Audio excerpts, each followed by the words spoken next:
Oh, yeah. You know what time it is. Sword of Berserk on the Great Pogcast today. Check him out. Kind, caring, humble. He's an amazing human being. You're not going to be disappointed. The link is in the description below. Sword of Berserk. Enjoy.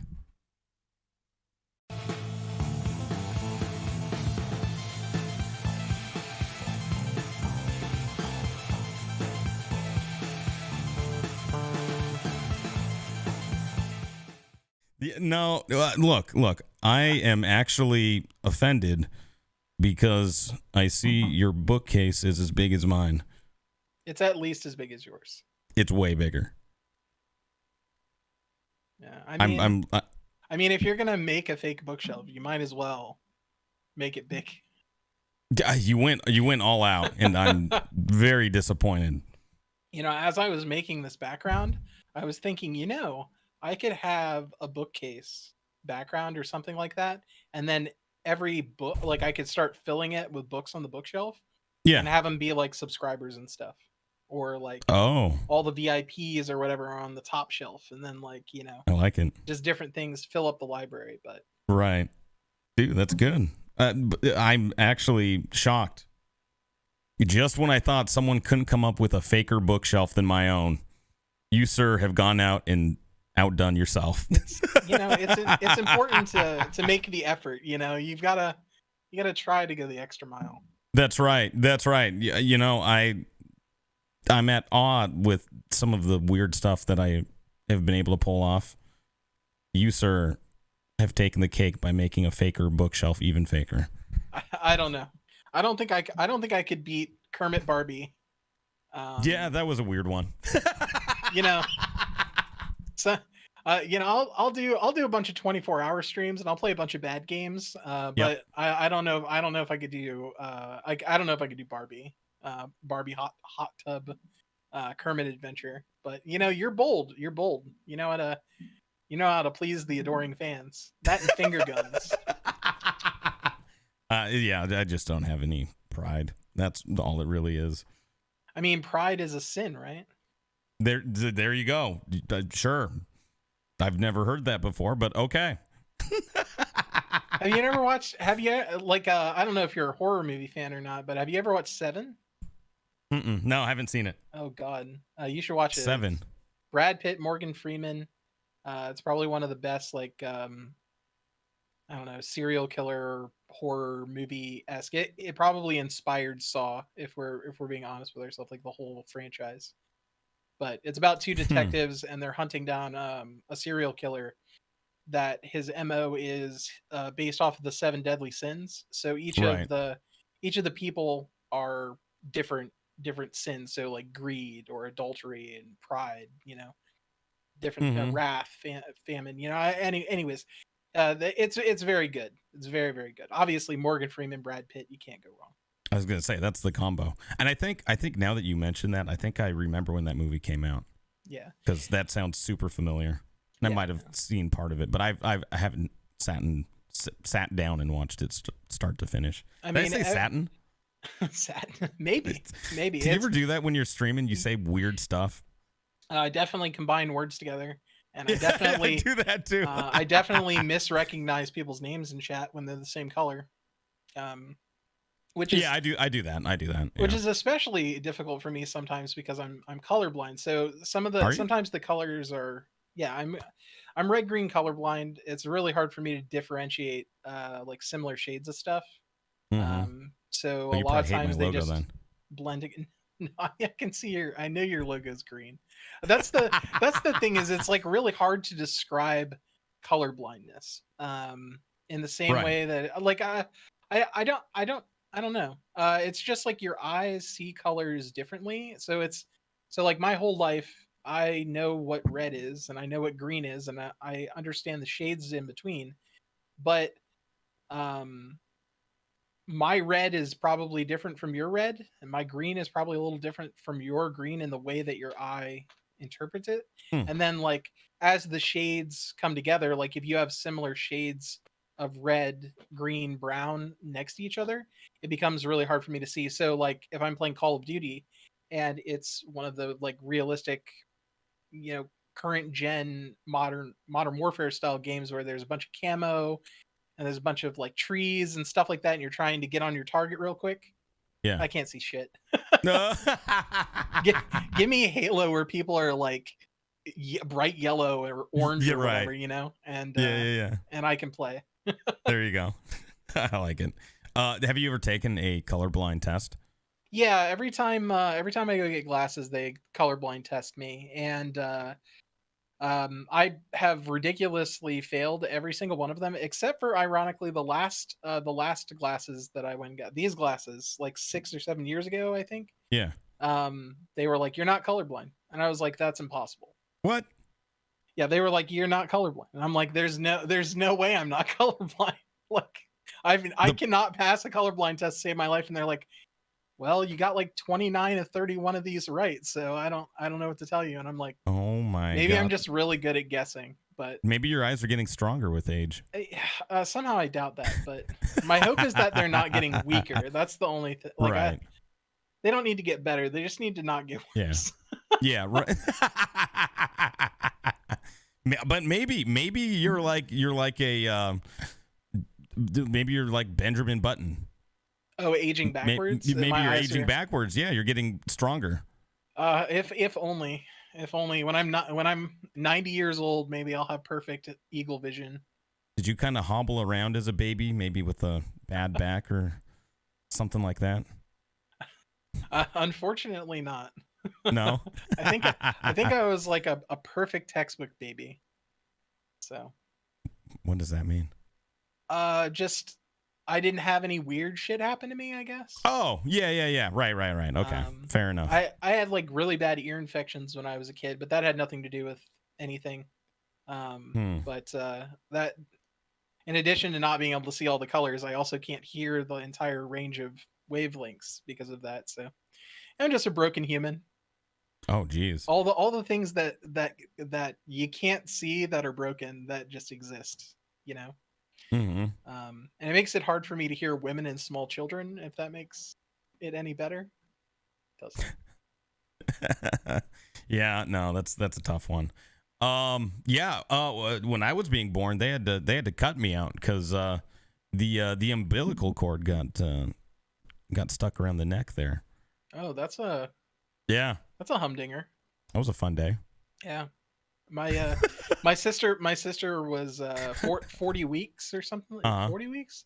I don't know, maybe less than that. She was premature, and so my mom was in hospital for over a month with her. And she was like her hand could not wrap around her pinky finger or something like that, as she was super, super small. Mm-hmm. But wow. And turned out okay? Yeah, turned out okay. Other than being left-handed,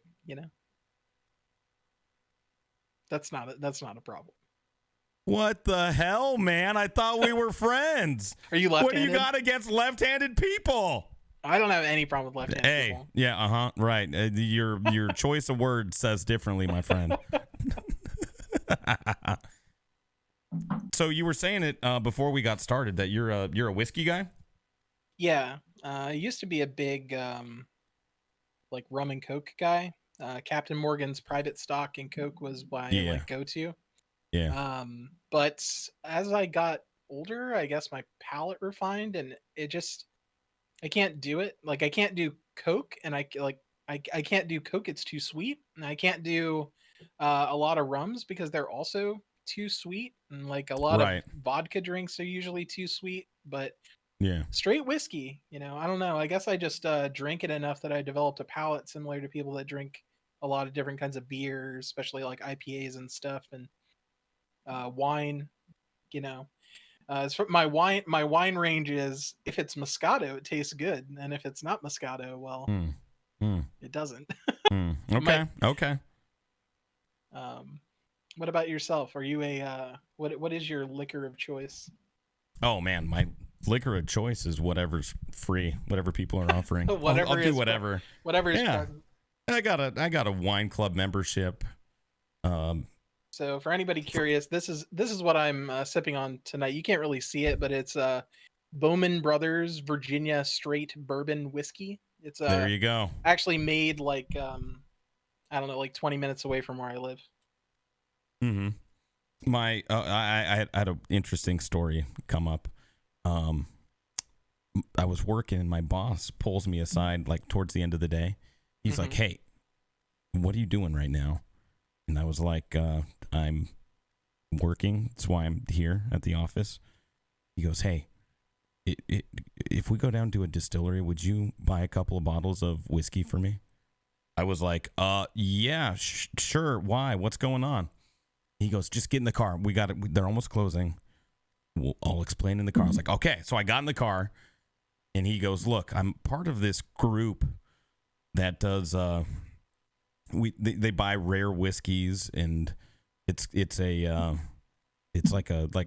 literally a house, and they just collect all of this really rare, whiskey and stuff. And every like couple times a year, I guess they actually get their own wine barrels, picked out, or not wine barrels, whiskey barrels picked out. Yeah, and they get their own whiskey, and so being a member, he gets to buy a couple. All the members get to buy a couple, and then whatever's left over gets distributed, and then some of the proceeds go to charity. So it's kind of a cool thing. But he goes, "Hey, this whiskey is phenomenal." He goes, "It's selling for $75 right now. You can get, buy two at a time." He goes, "Just buy two. I'll pay you back." And I was like, "Yo, I kind of like whiskey though." He goes, "Okay. Well, we'll make a deal." So we get down there. He buys 2 bottles of this awesome whiskey. I buy 2 bottles, and then I give them to him, and he goes, "Look," he goes, "I'm gonna have you come over to the place, the shack, because you can bring, guests in and all that. It's like super secure and whatnot." And so he's like, "Hey, come on over, and we'll try it. We'll open up one of the bottles and try it. If you like it, I'll give you one of the bottles, and if not, it's fine. I'll just keep it." And so he took me over there, and we were drinking out of just random bottles of whiskey. We got to try the one bottle that he had of this special stuff. Yeah, man, it was so good. It was like phenomenal. He goes, "Hey, I have a lot of $1,000 bottles of whiskey here, and obviously it's something that I partake in, and da da da da da." He goes, "This whiskey is like on par with that." That's pretty fair. So I ended up going back to the distillery the next day and buying 2 more. I bought 3 bottles total, so I have a bunch of it now. There you go. There you go. Oh my gosh, I've never had whiskey like this before. Now, I've had good whiskey, but not like this. And it was only $75 a bottle. But what's going to happen is it's going to hit the secondary market, and it's going to skyrocket. So yeah, it's a good thing that I got it when I did, because it's not going to be nearly as cheap. So yeah, that was my whiskey story. That's fair. I find that that's a similar thing with wines, whiskeys, cigars, and a few other things, because I partake in cigars from time to time as well. And most of the time, I classify at least my whiskey and cigars into 2 categories. There's like something that I don't really have to care about. It's good, and it's not super expensive, and I can just like I don't have a problem just like, here, drink it, an entire bottle of this, I don't care. Or smoke 3 cigars with me, I mean, anybody that smokes more than 3 cigars in a sitting has a problem. But that I was gonna say, that sounds like a lot.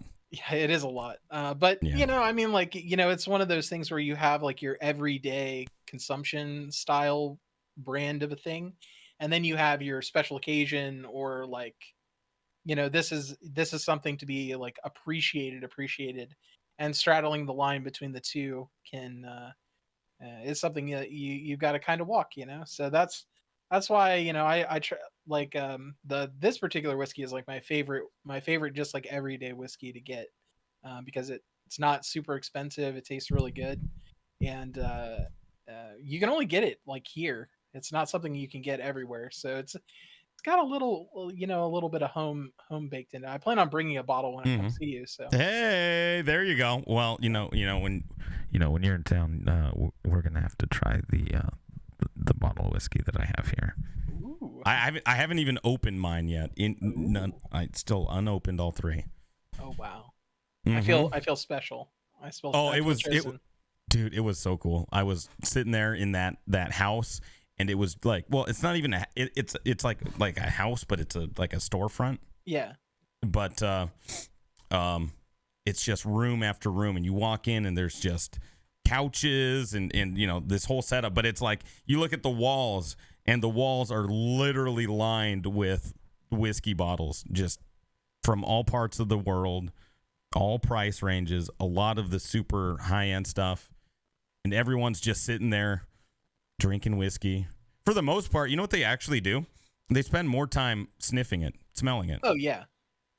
Yeah. Yeah. I mean, you get a lot of flavor out of your nose. So yeah. Makes sense. Yeah. So they sit there and they sniff, they nose it, They do a lot of that. But man, that whiskey is I've never had anything like it. Yeah, that's right. That's what they do. And they just sit there and they do that, And that stuff is pretty good. It's strong too. It's like I think it's 100. Let's see. I think it's 140 proof. That's pretty. That's a pretty spicy. Normally whiskey sits around maybe 160, 90 or 100 proof, but 140, 160 proof is. Wait, no, wait, yeah, wait. I think it's 160. I'm sorry. I think it's 160. Jesus, that's like that's engine degreaser at that point. Yeah. Yeah. No, it can't be that strong. It's probably 80 or 90 proof. Yeah, I'm thinking it's 90. There you go. Yeah, Yeah. usually most whiskeys sit between 80 and 100 proof. Sometimes they go a little bit above or below or in between or whatever, but it all depends on like what part of like the batch it is. Like for example, there's something called the devil's cut, which is the part of the whiskey that's absorbed by the barrel at the end of the maturation process. There's just whiskey inside of the actual physical barrel, and so a lot of times they will take the boards and they will press them to pull the whiskey out of the boards, and that will be a higher proof than what the actual bottle whiskey is. It'll also be more infused with like the because the inside of the barrels are usually charred to like seal them again, to make them less porous. Yep. So I mean, it's I personally really like devil's cut. Like anything that's 90 or 100 proof is usually my like range that I really like.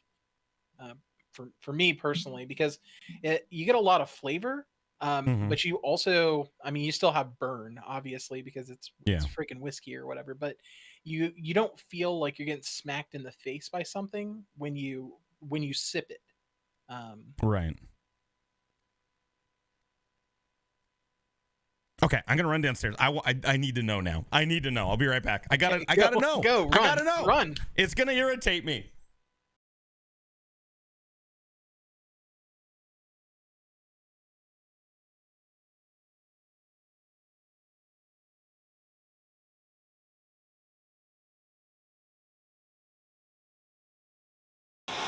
Picking her up, she like kicked my whiskey glass and spilled it everywhere. No. Oh no. It's okay. Anyways, I was way off. Well, what's it's 122? 122. That's a very interesting proof. But I guess if it's like a custom exclusive batch of stuff, that's not surprising that the proof is weird. They're just oddly specific with it. Yeah, it's 61.45%. So yeah, 122 and a little bit of change, 90. That's exciting. There you go. Definitely different. Yeah, right. That's definitely different. I was throwing out numbers. I was like 161 4. I was like, wait. I was like trying to like piece it together because I knew it was stronger, but I was like, it's not like 80% alcohol by volume though. Yeah, it's like killer. It's not Everclear or whatever. Right. You know what the crazy thing is? It's smooth.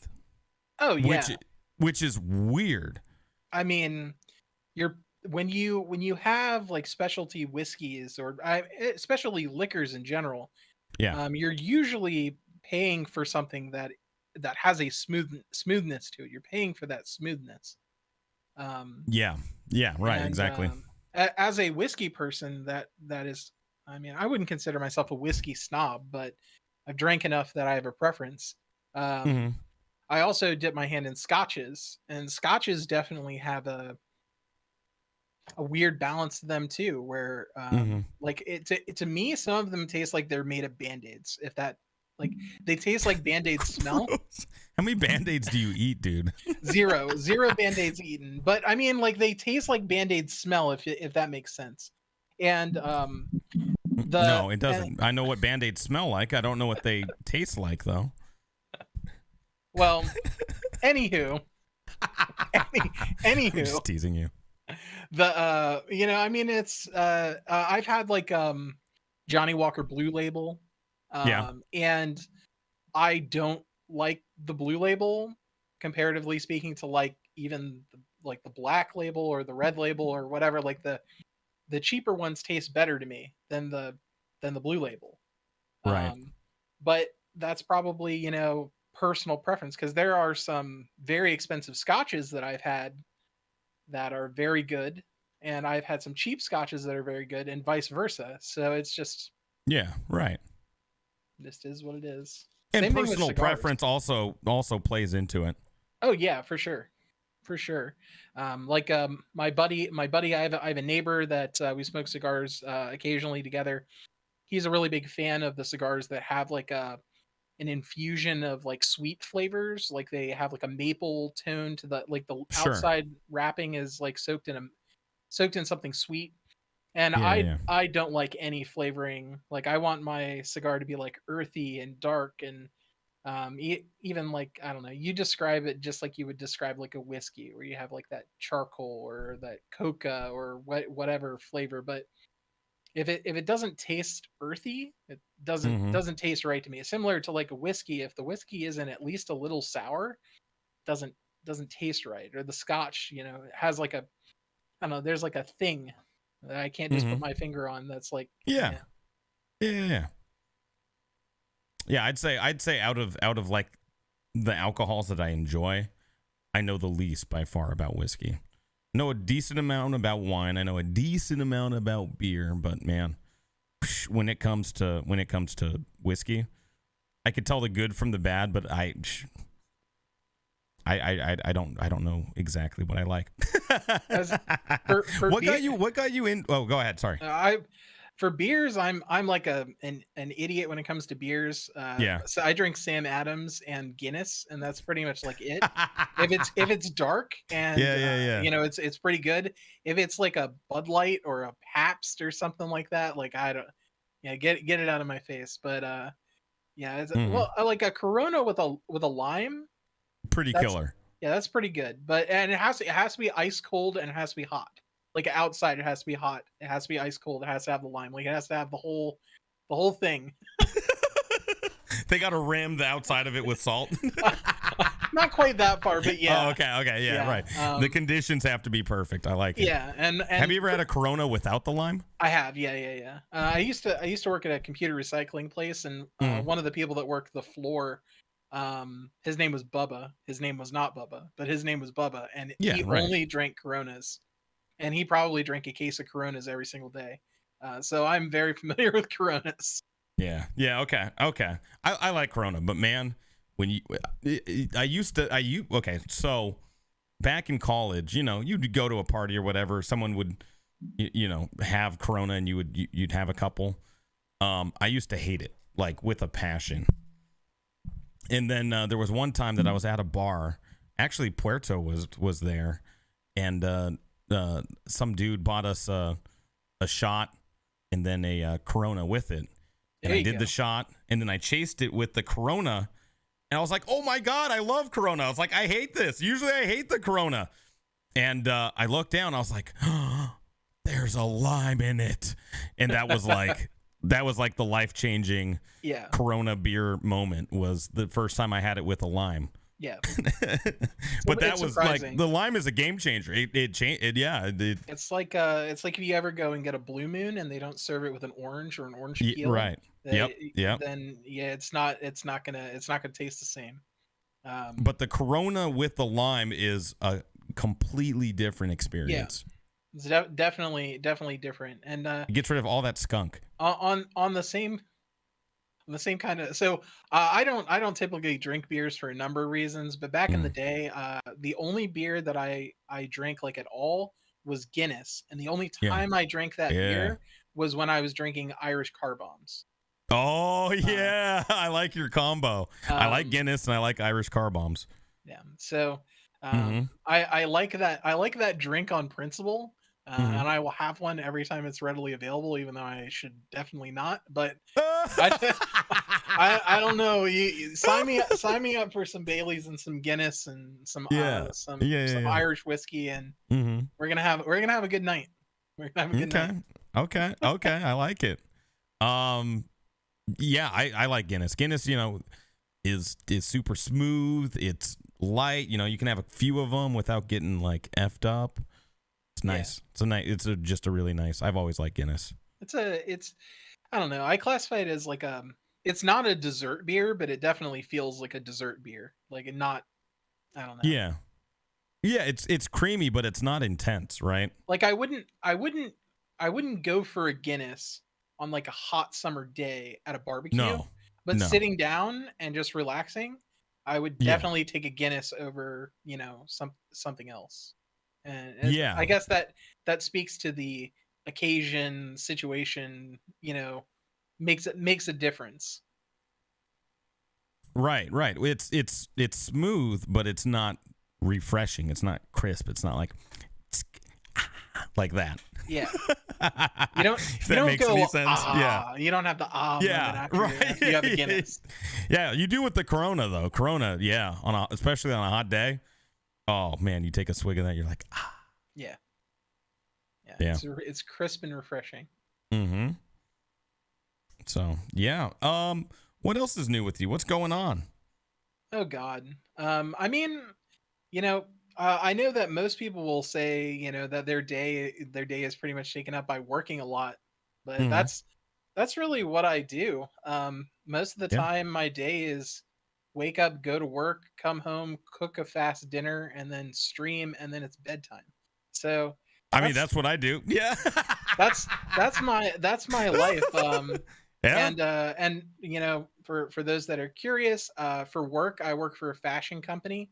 By the name of Verilus. They're an alternative fashion company. Definitely not promoting for them, but if you want to check them out, go check them out. They're an alternative fashion company that focuses on like kilts and Renaissance fair wear and gothic fashion. There's a wide range of stuff, but very pro LGBTQ. Huge forward facing on that. Pride for the company is year round. It doesn't have just a month. One of the first companies out there to make a Pride kilt and support the various ranges of that kind of thing. So I do primarily marketing for that company. That's my job, but I've been working there for so long that I've done everything kind of on the ladder up. What's the name of it again? It's called Verilus. It's VERILLAS. Verilus.com. There you go. That's the thing. I don't get paid to plug them, but hey, check them out. I don't exactly deserve to either, but hey, there you go. Yeah, I mean, it's free promo, Mr. Marketing Guy. Thank you. Yeah, I mean, it's it's a great company. I love working there. They give Mhm. me a lot of freedoms, which I wouldn't have in another job, which is really great.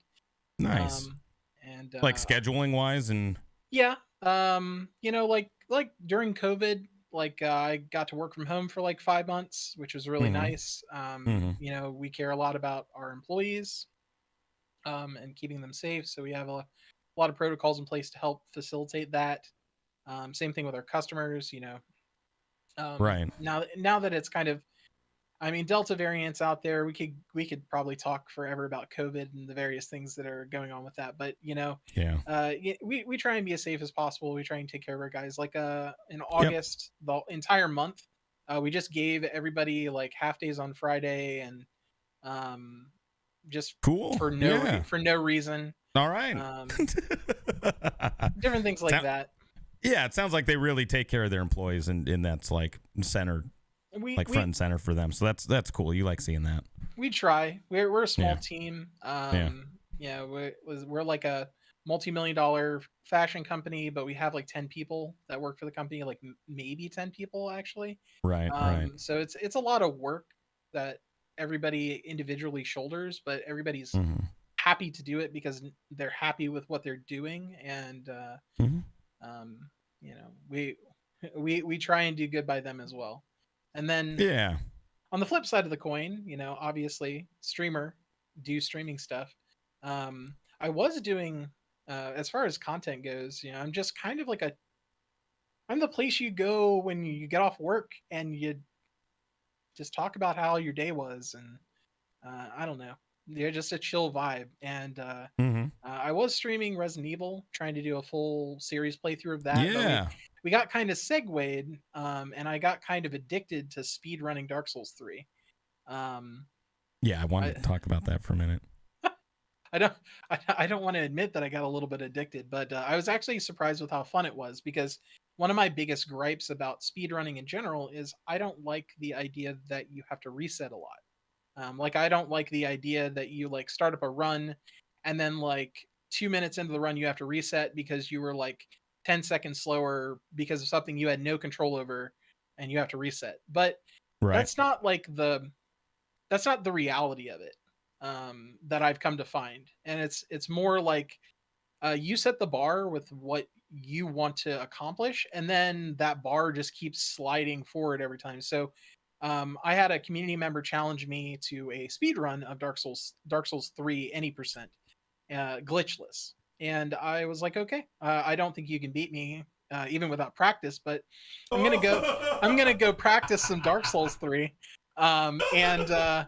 And my goal was, I was looking at the leaderboards, and I was like, okay, so the speed run time is 45 minutes. That's like the speed run time is like 43 to 45 minutes, somewhere around there was like, world record pace run. So I was like, That's all the right. cream of the crop right there, baby. So I was like, what if I doubled that? And that's kind of like the goal. So I was like, anywhere from like an hour and a half to 2 hours is like my goal.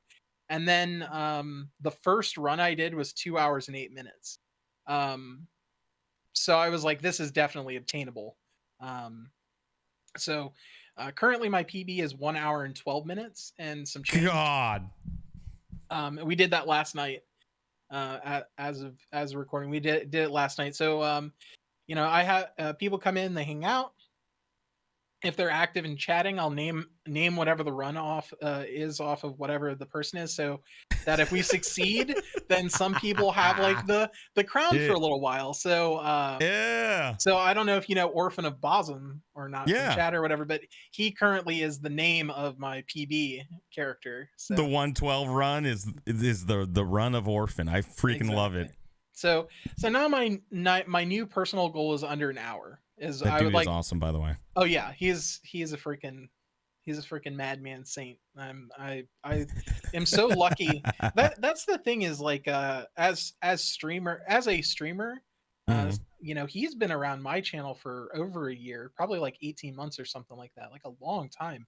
Mhm. And he randomly watched my channel when I was playing Bloodborne one day, and then just Nice. never stopped, even though Yeah. like he only really likes to watch Souls games and stuff like that. So it's really funny that not only is he there and he's stuck around with me, but I see Yeah. him in your chat, and I see him in other Yeah.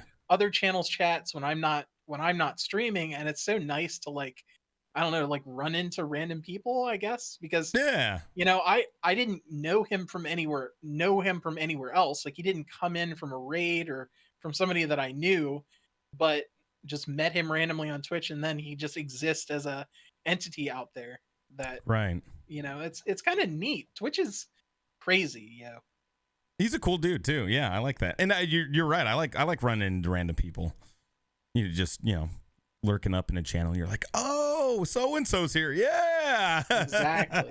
And there's a lot of that overlap and kind of community vibe between all these different channels and content creators that we work with and interact with. So yeah, it's super cool to see that.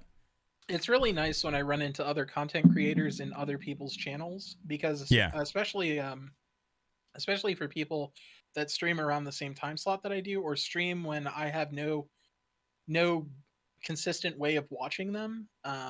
So it's really nice to like be able to bump into them and interact with them in different ways. Discord is another thing. Everybody follows like 50 Discords or whatever, but it's nice to kind of be able to run into somebody when they're not live, and then also know that person. Right. Yeah. It's a different experience. Yeah. And Twitch people that you meet on the internet are real friendships too. Like it might not be face to face, people say IRL friends and internet friends or whatever. And at this point in time, like, I probably socialize with more people via the internet than I do in real life, because for sure, just necessity. But I wouldn't classify any of the friendships that I have that are purely online any differently than I would classify, like, I wouldn't consider a IRL friend like they're all IRL friends. The internet is real life. Yeah, no, are you serious? I feel like my social interaction time is higher than most people. that's what we do. Yeah. We get off work and all we do is talk to people for several hours. Yep, exactly. People that don't stream or follow Twitch or any of that stuff, right? I never hung out with people for hours and hours and hours at a time. But I do now. So yes. Socially, I feel very, very socially socially okay. I don't socially know engaged. Yeah, right, exactly. Yeah, there's definitely a I started that sentence, but I didn't know how to end it. There's definitely a surplus of interpersonal communication that's happening when you decide to stream. And then as a viewer, you get to choose how much of that interaction you want to participate in, so you have that kind of like gauge. So for me, when I'm a viewer, I'm a master lurker. Like I like to sit in somebody's channel, and I like to watch them, I like to listen to them, and I usually like to be doing something else at the same time. I'm always doing something else when I'm watching the stream. There's hardly ever am I just sitting there hanging out. Yeah, there's I have three monitors. I used to have 4 monitors, and every one of them would have a stream open or an application open at the same time. So I like it. Multi-box all the time. Like I have 2 streams open, and then I'm doing a third thing, either for work or trying to make the stream better, or doing some research, or playing a game or whatever. But that's just kind of how I roll. And it's sort of a you have like storylines that you don't necessarily want to miss out on, and people tend to like, if if your life is you work from X to X, and then you like stream from X to X, then the rest of the time is like the time you get to consume things like TV or Twitch or read books or mow your lawn, because you should do some adult things from time to time, but or sleep. And a lot of times when you have like that section, there's a lot of overlap. So and because it's all live, you can't I mean, you can go back and watch VODs, but it's not necessarily the same. You can't contribute to the conversation or be there for like the moment. Like even if you see a clip, it's not necessarily the same thing as being there for that moment. And it's just an interesting experience. And of course, different media lends itself to different platforms too. Because if you're trying to be like really educational and really informative about a thing, and you're trying to stream that, it can be really difficult to do that in a proper way because people are coming in all the time. Um, people are coming in and out, and people are going to ask a bunch of questions over and over again, and it's not really, they can't pause your live stream and then go back and see it again. So that's where like YouTube and stuff come in and are really really helpful. Whereas like if you're doing something like a speed run, or if you're doing something like a challenge run, like part of the experience of doing that makes it fun for people is the fact that it's live and they get to interact with that liveness, or being in just chatting or what have you, being there to interact with the people in the chat actively is part of that whole experience. The first plays and very story driven games and that kind of thing. Like nobody is going online to pull up a YouTube video of like somebody's first play of Soma or Dark Pictures Anthology, or like most horror games or story games. They want to watch somebody do that live. The only thing that got effed up was your face for like 20 seconds. That's okay. So I'll just do it. Happens from time to time.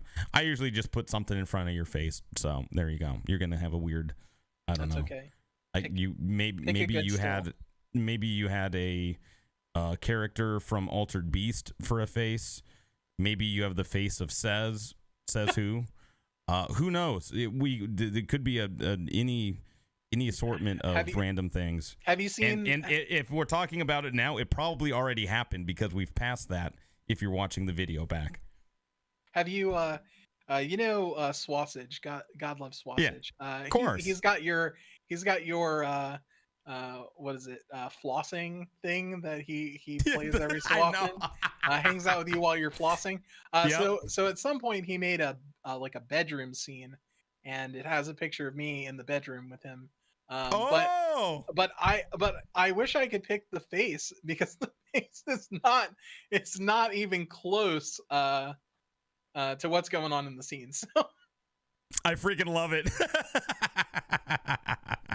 I'll have to drop by and check that one out. I'll have to request it. Yeah, I'm sure you wouldn't. Well, he will not have a problem punching that up for you. He's the best. Yeah. No. I'm gonna have to take a look at that one. When he's playing Lawnmower Simulator or Gas Station Simulator or Truck Driving Simulator or whatever. Freaking love it. Let's see. Should we do? Are you ready for voicemails? Yeah, give me. We'll do some voicemails and probably get out of here pretty soon. Let's take a look. Do you have a voicemail song? Do you have anything?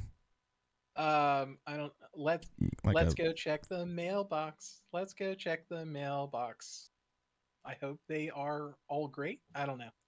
Yeah. Like what's the Blues Clues thing? Like, let's go check the mail. Let's go check the mail. Let's go check the mail. I don't know. I don't know. Steve, help me. Steve, forgive me. Steve, sorry. I'm sorry. I don't know the voicemail song. I never watched a. I never got into Blues Clues. I know that like he's been going viral because of the post or whatever, the video. They did a 25th anniversary thing, and he did a little thing for it. Little video for it. Yeah, right. Like, hey, I'm sorry I left, but you're cool with me, dude. It's really funny. He had to do a video to prove he didn't die, like to prove that he wasn't dead. Oh, he did? No way. Like a while ago, because he left Blues Clues, and everybody was like, "Oh, he died," and that was like a thing that like spread like wildfire on the internet or whatever, because it was the infancy of the internet, and there was nobody confirming that things were true. Right. and so he did a thing where he had to prove that he was alive, to like That's disprove weird. that thing, which I think That's is crazy. hilarious. It is. Hilarious. But he also did an interview at some point where he was talking about how he dated, or he went to the Playboy Mansion or something like that, and he had like a weird experience with like one of the playmates. So I don't know. Whoa! That guy is okay. that guy has maybe had hey some dude, things. keep that one to yourself, man. You know, you're kind of the Blue's Clues guy. I didn't even watch Blue's Clues. Blue's Clues was neither did off I. time for me. Yeah, no. Well, I mean, if you're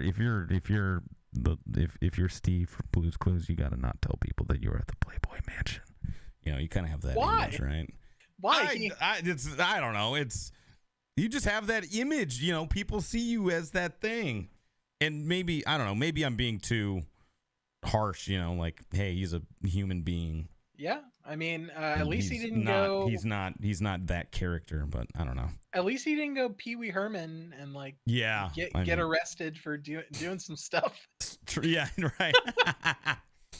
Pee Wee playing with his Pee Wee in an adult theater. Yeah, I mean, you know, we've all been there, and yeah, we've all been. Yeah, we've all been played there. with our Pee Wee in an adult theater. Yep, could have been.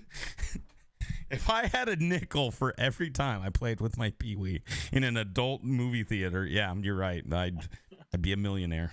We've all been there. All been there. Oh, I love it. Lord. Okay, so bring on the voicemails. Let's do it. Are you ready? Yeah, I'm ready. Okay. Well, I haven't done a podcast for a while. Because I've been. Yep, that is a ton of voice. I'm looking at. Oh boy. 1, 2, 3, 4, 5, 6, 7, 8, 9. 10. There's 10. That's so many. 10. There's 10 voicemails. We're not doing 10. What we're gonna do is, well, because some of them are legacy. So, what we'll do is let's do we'll do the there's 1, 2, 3 there's 4 from today. Okay. Yeah, why don't we do let's do the 4 from today. Sounds good. That's a lot. 4 from today. Oh god. Okay, yeah, we'll do 4 and then we'll save these other ones for another cast. There you go. Yeah, because you know, people called in. I called them in. I called in a favor and said, "Hey, leave us some voicemails. We got to have some stuff to talk about." I'm talking with Sword today, so yeah, give us some content. So I'd feel bad to not hit the people that like left us a voicemail today. So we'll hit. Yeah, exactly. So we'll do all 4 of these, and we'll save these other ones for another cast. But we're gonna get through all of them. All right, let's hit it. You ready, sir? Yeah, let's go. Okay, let's do it. I have not listened to any of these ahead of time. Oh god. And again, if let's just go. Let's just go. Here we go. So you know, this is Draco. Draco. I'd like to start off saying this with a big fan. Your name isn't Draco, by the way. It's Draco. I hate it when he calls himself Draco. No, your name's Draco, dude. Get it right. So you know, this is Draco. I'd like to start off saying this with a big fat thank you. You're welcome. Both of you guys for all this time, all this entertainment, the communities that you two have made, introducing me to pretty much everyone I watch nowadays. Don't have too much to say, but I gotta ask you guys. Taco Bell, Taco Mine, which one's better? Well, okay, okay. For one, I owe him an apology. He was nice enough to leave a really nice voicemail. I was sitting there dogging him at the beginning of it. Drake is a good dude. He's a very good dude. I've had a chance to. I think he was on playing Sea of Thieves a couple times, maybe once, maybe twice. I forget. And he's a good dude. He's a good dude. He does a lot of very difficult work all the time. Yeah. So much Yeah. applaud that he's around and doing stuff all the time. I'm glad everybody that watches me or anybody else on Twitch, I will tell you right now that the broadcasters, the content producers are infinitely grateful to anybody out there that is unfortunate enough to watch us on a regular basis. So yeah. No, Draco, you're 100% right. Draco is definitely a real one. We love having you, buddy. Sword said it, we absolutely appreciate you. And to all the people out there working, those tough labor-intensive jobs, man, nothing but respect from me. It's something that I did for a while, and I was like, I cannot keep doing this. I'm gonna lose my mind. So, to the people out there grinding it out, getting up early, staying late, traveling across the country, you'll find nothing but respect from me. He did ask us, Taco Bell or Taco Bloody? What? I don't know what the other one is, but it's probably going to be a Taco Bell for me if I have to choose. Not that Taco Bell is like top tier or anything like that, but it's fear of the unknown. Fear of the unknown. Yeah. I mean, Taco Bell is reliable, right? When you need to deal with the fact that you are hungry and drunk, stoned, or both at 3 a.m. Yep. Taco Bell is there for you. They got your back for sure. For sure. They're the only place where you can get some Baja Blast. Yeah, there's no other place. I've never been a fan of that. Everyone goes nuts over the Baja Blast. I've never been a fan. Baja Blast is where it's at. It's Mountain Dew, right? That's the drink in it. Yeah, it's Mountain Dew. That's Baja the Blast, foundation. but it's like it's its own flavor. But I typically can't have a whole lot of Taco Bell because I can't do the bread, and everything is wrapped in a thing. So that'd make it pretty hard, right? Yeah. What? Okay, let me see here. I gotta ask you guys: Taco Bell, Taco Maya, which one's better? Is it Taco Maya? Is that what he says? I've never even heard of this. Draco, you stumped us. Taco Mayo, Twitter. Taco Mayo. I'm looking it up. Okay. I have no idea what this is. I mean, they don't look bad. They look like Taco Bell adjacent. Let me see here. I will say that looking at their sauce packets, they don't have enough funny things written on their sauce packets for me. Food. Yo. Okay, it looks like a fresher kind of Taco Bell vibe. Yeah, it looks like something in between like a Chipotle and a Taco Bell. Right. They had this back home, Taco Time, and yeah, that's exactly what it is. I you know what? For me, I would go. I've never had this. I'd go Mayo. Yeah, I'd probably. I know what I'm getting with Taco Bell. And I'm not impressed. It's okay, and I do get it from time to time. Usually when I'm drinking, if I know I'm gonna drink, I'll pick up some tacos and come home to it. It's consistent. It's consistent. It has stuff for most people. But I think I would prefer, if I had this as a choice, I would have this. Yeah, and I would say that like if this is if I had the option of like say Chipotle or Taco Bell, well, I'm gonna choose the Chipotle. Like I'm gonna get one of their bowls and I'm gonna be very happy about it. And same thing with Taco Mayo. I'd probably go with one of their like bowls of something and be very happy. I'm looking at their website right now, and they are based in Oklahoma. If I click on locations, Oklahoma,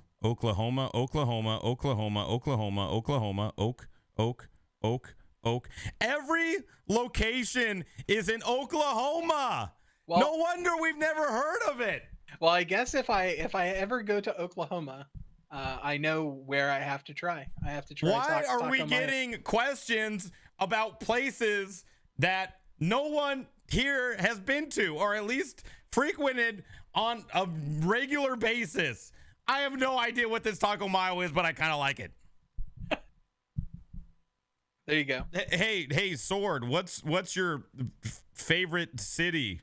Is it Austin, Texas, or is it Memphis, Tennessee? Probably Tennessee, mostly because it's not in Texas. Because but you've never been to it. I have. My family's from Texas. Okay. Here's a better relate. What's your favorite color? Blue or blobbity blue? Nice. Red. Like, I don't. I freaking love it.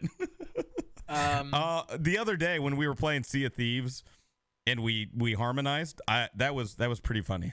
That it took some coordination, but we did it. I know. I was like, Sword, go ahead and harmonize. And Sword's like, no, I'm not gonna do that again. I was like, Sword, go ahead and sing again. He's like, no, I'm not doing it. And then you started doing it. There was one time I made a channel point reward for me to do just like Let's Sing or something like that. And like the moment I turned it on, it was a high point total. It was like 100K points or something like that. Immediately redeemed by Orphan. Immediately redeemed. Freaking love it. And I probably sang like 5 songs because I couldn't figure out how to get it properly set up or whatever. But it was awful. It was absolutely awful. I am bad at singing. And that was Twitch things that you did? Yeah, Twitch things back when that existed. Yeah, I mean, I did it too. I was terrible. I was trust me, I was way worse than you. Okay. We have voicemail number 2. Are you ready? Thank you, Emilian Draco, for the question and for the support and everything. You're awesome. Okay. He is awesome. Yeah. Now Thank you. That he's a good dude. I like teasing him. He knows I'm kidding. That was a very nice voicemail. Okay, you ready? Yep, hit me. Actually, follow-up question. When did you decide to start calling yourself Bad Boy Halo? I didn't decide to start calling myself Bad Boy Halo. I wasn't gonna bring it up, but Bad Boy Halo here does a mean interview. Oh yeah. Look, I'm not Bad Boy Halo. Okay. I know this came up in Discord. We'll probably play the video while we're talking about it. I'm not Bad Boy Halo. That's not me. I mean, chat does control your entire persona. So no, they don't. Between the finger guns and okay, they control that because it's channel points. And the Kermit Barbie dress Halo. Channel points. I'm pretty sure your Bad Community Boy Halo redemptions. definitely fits. You know. God, I really hope not. I'll have to play the video for the people that haven't seen it. Okay, you ready? Ready, hit me.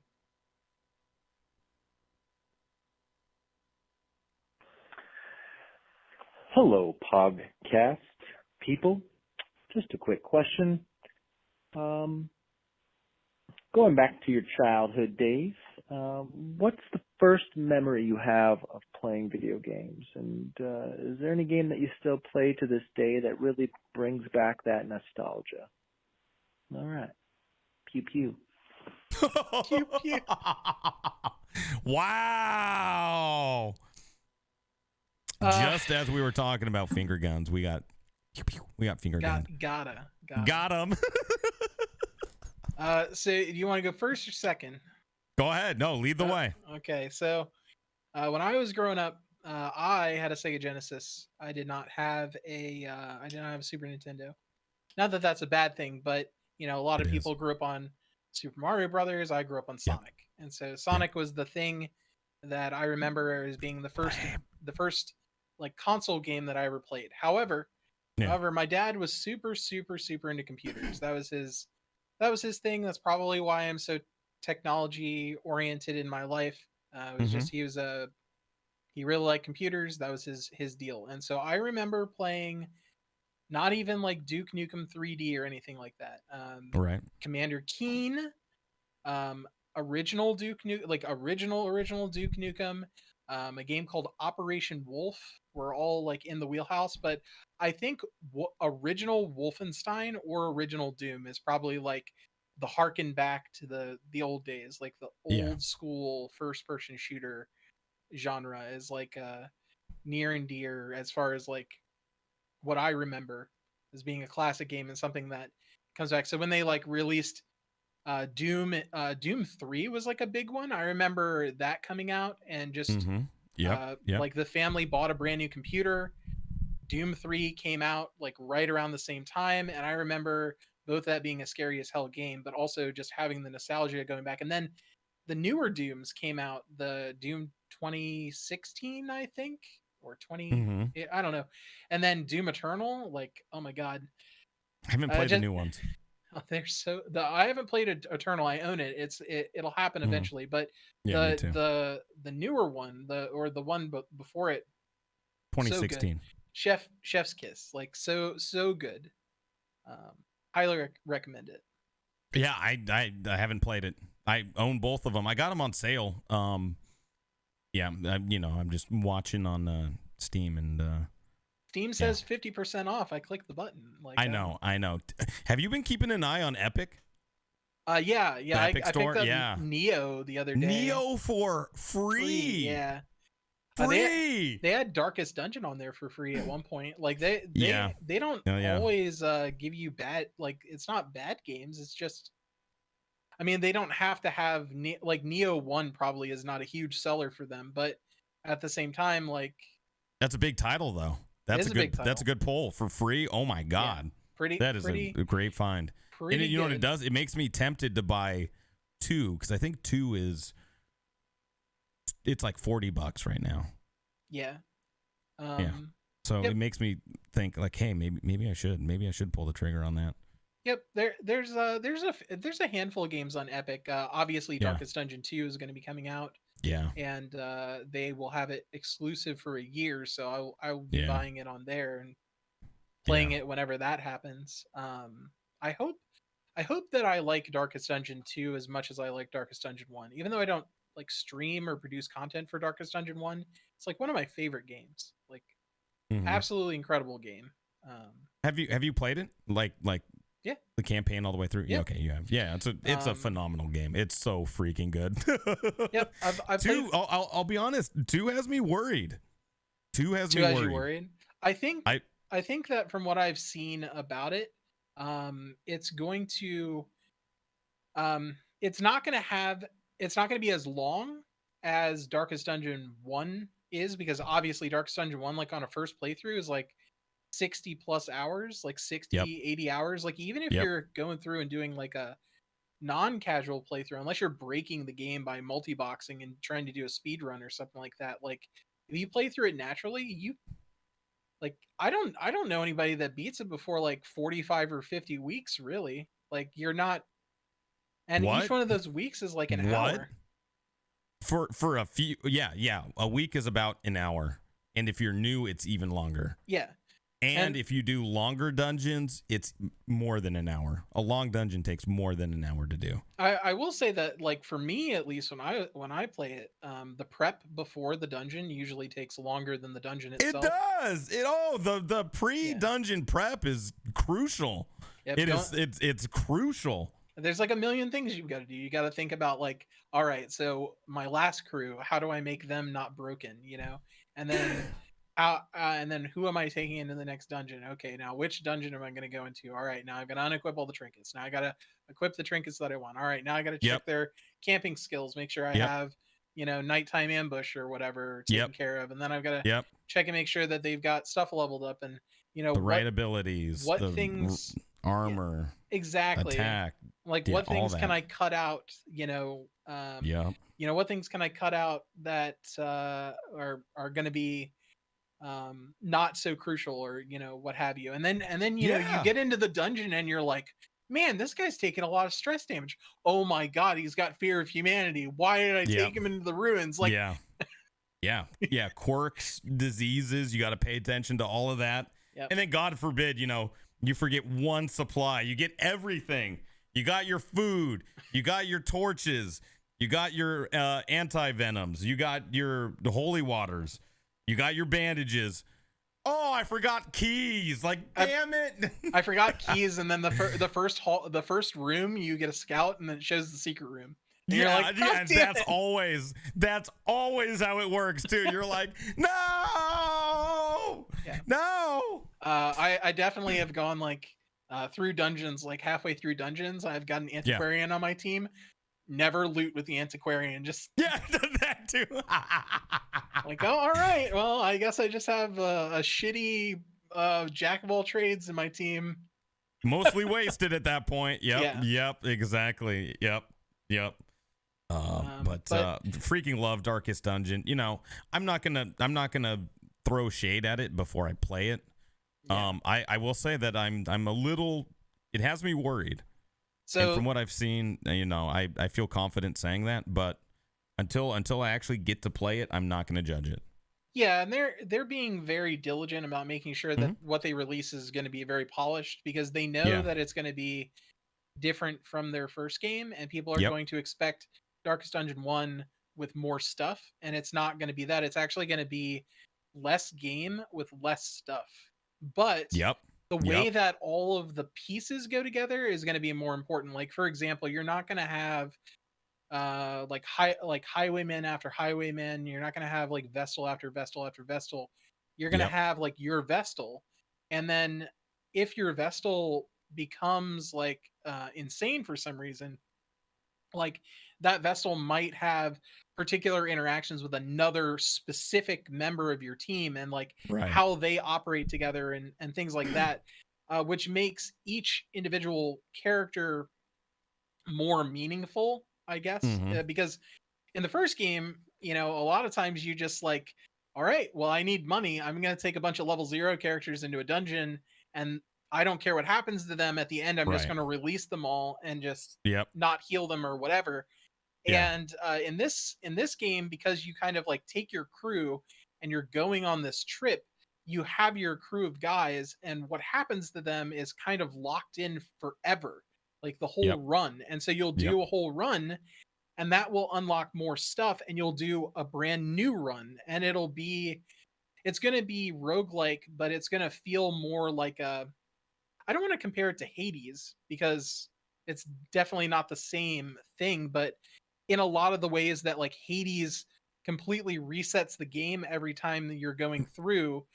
Darkest Dungeon 2 is going to be like that, where every time you go out with your crew, it's going to be a start to finish complete experience, and then you're going to restart everything. And I'm interested to see how exactly that works. I'm super curious to see how it works. Yeah, my thing is that like maybe it won't be as good as Darkest Dungeon 1, but I think that the floor is high enough on the game that even if it's not as good as Darkest Dungeon 1 in a lot of ways, I think I'm going to really enjoy it. So I'm just hopeful, Yeah. I think saying it's already, I don't know. It's hard for me to compare it and say it's not as good as Darkest Dungeon 1. I mean, that is a high bar. For me to compare it to like one of the best games ever made. But it really is, like Darkest Dungeon 1 really is one of the best games I've ever played. Of the genre I've sunk 1,300 hours into it. You've been grinding that PvP. That's something that I never really got into, doing the PvP. But, it's so addicting. I knew once I stepped my so I avoid certain things because I know I'll get obsessive with them. Kind of like speedrunning Dark Souls 3 or whatever. Like, for me, it's Oreos. It's true. Oh, Chips Ahoy! Don't tell Shadows. Yeah, okay. Yeah, we're only recording this. Yep, I'm definitely not gonna tell Shadows. You know, if your name is Shadows Beloved, please tune out right now. Yeah, that you didn't see anything. Didn't see anything. Yeah, but yeah, I mean, so I guess to segue back into the actual question, I'm an old school PC gamer. Yeah, that was the question. Doom and 20 minutes ago.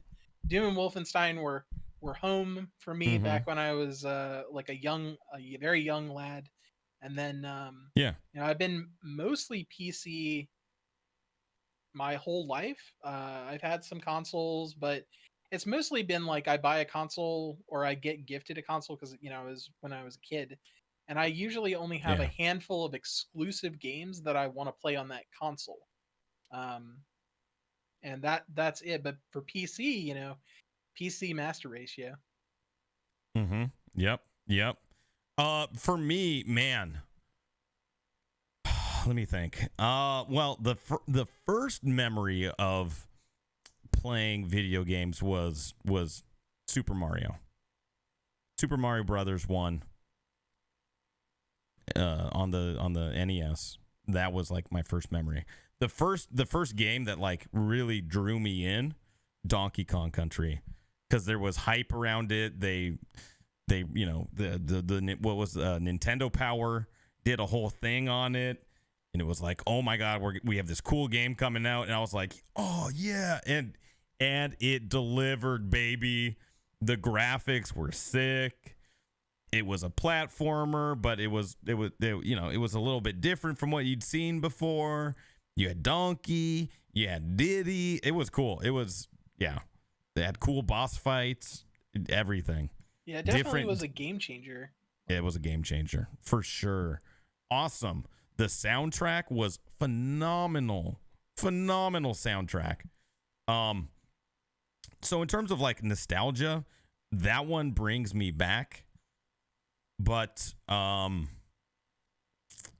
you know, I didn't sink too much time into those games. I played through them multiple times, but like growing up, the game that I sunk the most time into, well, probably Halo, but before Halo, it was Age of Empires for sure.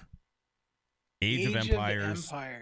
Age of Empires 2, all of that. Yep, the expansions. Yep. Yeah, Getting your buddies together, playing for an hour and a half, and then your mom picks up the telephone and ends the whole session. All that stuff. Yeah. Yeah, I was fortunate because my dad was such a hardcore tech junkie. We had a second phone line for the internet. So, yeah, my mom still has that phone line.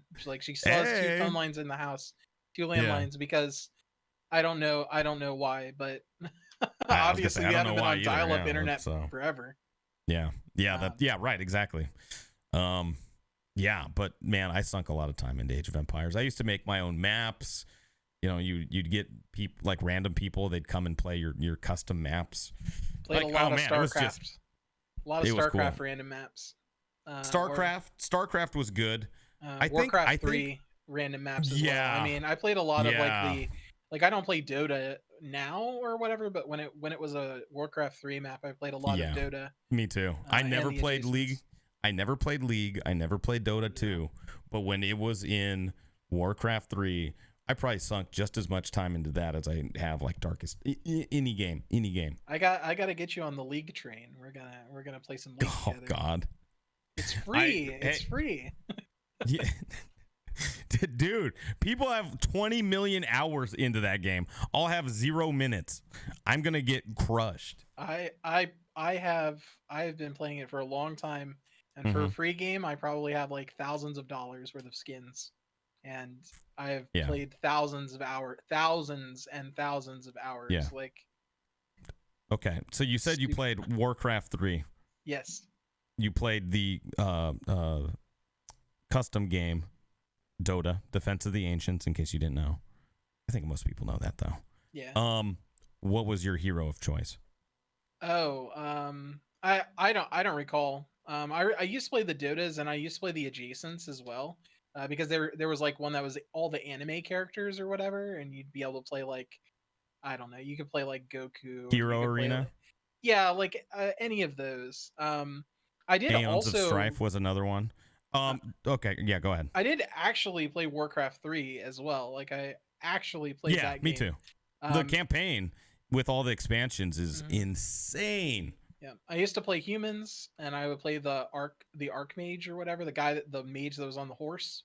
I'd pretty much rush knights and then teleport into people's bases. Teleport. And that was my. That's cool. I like that. I like that. It's a nice little strat. I always like the paladin, because he gave the auras, the defense aura. So the paladin was and he could heal. Yeah. And he could make himself invincible, which was really cool. Yeah. So he had a lot of different things to like help sustain the team that I liked. If we're talking Dota, the original, Ricky Maru. Yeah, he was the invisible scythe. What do you call those things? Scythe? What are the cat people called? I'm spacing on the name. Rakshasas? No. They're like the demon. They're like half demon, half cat. Rakshasas? No. They've got the backwards hands. I'm gonna get frustrated at myself for this one. I should know this. The Kitsune? No. No, that's foxes. No. I'm gonna look it up because now I'm gonna get mad at myself if I. I don't even know. I'm actually just gonna type it in as Riki Maru Dota.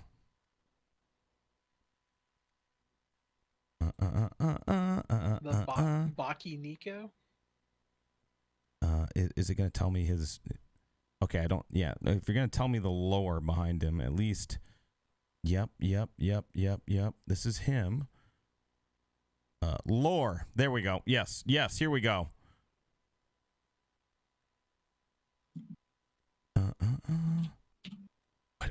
What is he? He's a.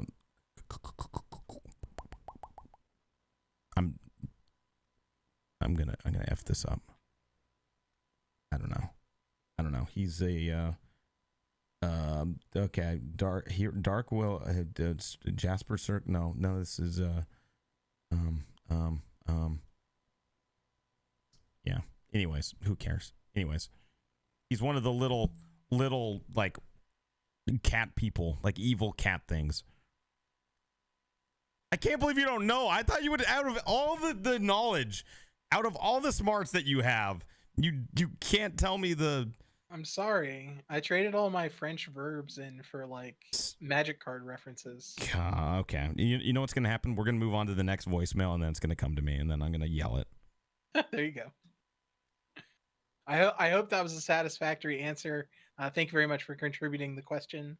Much appreciated. I know we went down on a tirade of different things, but it's a good question. Yeah. Do you still play any of the Doom games? I mean, I don't actively play them, but like the 2016 Doom and Doom Eternal. Like I plan on playing Doom Eternal. Yeah, me too. I'll be streaming it at some point. I just don't have a slot for it. I don't know when. It'll happen at some point. Because that game's not very long, so it's only like going to be a couple streams or something like that, even with the DLC. So, I think it has like 2 or 3 DLC packs or whatever. That game is insanely good. I don't know. It's a strategic arena shooter, which is, I don't know. I never thought I'd hear strategic shooter. It's not a combo you typically put together, but yeah. And it does the thing, like I don't know if it introduced it to like the boomer shooter genre or whatever, but like the hot swapping guns instead of reloading, like like it used to be, if you swapped your guns, you didn't have to reload your gun. Like in Doom, a lot of the mechanic is like you have your double barrel shotgun where you shoot somebody with your double barrel shotgun, you switch to like the machine gun, and then before you have to reload the machine gun, you switch to the plasma rifle and back your super shotgun and whatever, Yeah. All right. Are you ready for the next one? Hit me. I'm ready. All right. This is the last one we'll do. There's still 6 more. Jeez. Oh goodness. I like it. I like having. Well, I'm going to be doing more of these now. So it's good that good that we have more voicemail. So if we didn't get to it, I'm sorry, but we will be getting to all of these. Oh, hello, Sword. He who is most amazing at Dark Souls and should probably teach Halo a thing or two so he stops murdering me. I just wanted to say that you're amazing and a wonderful person. It's tough to be as cool as you, but we all try. Oh, and hi, Halo. But in honor of your name, I have a joke for you. What is the best way to describe a sword that is not heavy? It's a lightsaber. Ew. Anyway, I love you guys. I'll talk to you later. Thank you for the kind words. I don't know if there's any teaching Halo how to be better at Dark Souls, but you know. What? I thought you were supposed to have my back. What do you mean? I mean, I don't think you're bad at Dark Souls. That's the thing. I was gonna say I'm really not that bad at it at all. I don't think I'm particularly good at Dark Souls either. Like I don't know. I just it is what it is. Thank you so much for the kind words, though. I'm much appreciated. Lorelai. All right. Anyways, so I don't know if I'm supposed to say anything, but I heard somewhere in the grapevine that Lorelai is planning a revenge stream at some point. So I don't know what that means. I don't know what that means exactly, but I have to watch whatever that is. She is doing a stream and turning on. She's going to make scare alerts through some app, I guess. So you could tune in and trigger scare alerts without biddies, because she's not an affiliate, so she won't have that ability. Right. So she has a way of still being able to trigger scare alerts. I don't know when it is, though. I'll have to ask her again. So yeah. Anyways, thank you, Lorelai, for that. That was great. That was amazing. Voicemails, fun as always. You never know what to expect. It's always such a mixed bag. There we go. I mean, it was a couple open-ended questions and then nothing but compliments for me. So I check that off as a win. There you go. All right. Did you have anything else you want to say before we get out of here? I don't know what else to say, but any topics for you? Just speaking to you exactly. Halo, you're an awesome content producer out there. Thank you very much for having me on your podcast and very welcome. being a friend on Twitch and just in general. Definitely. I appreciate you for not only, like, I mean, everybody on Twitch produces content, but you have cultivated a community around yourself that is a very positive community in general. Mm-hmm. It's not super toxic or anything like that, even though maybe some of us do toxic things to each other. But one day, it's a lot of fun. One day I hope that you're able to afford a real bookshelf, and that's something that I will be striving to try and provide for you. Mm-hmm. Yep. One day I hope you could come up with a real bookshelf that's at least as real as mine. Maybe if I come back on again, maybe I'll film in front of my bookshelf. There you go. Hey, there you go. I like it. All right, Sword, you have a good night. Thank you so much for hanging out. We'll catch you on the next one. Thank you very much for having me. Bye.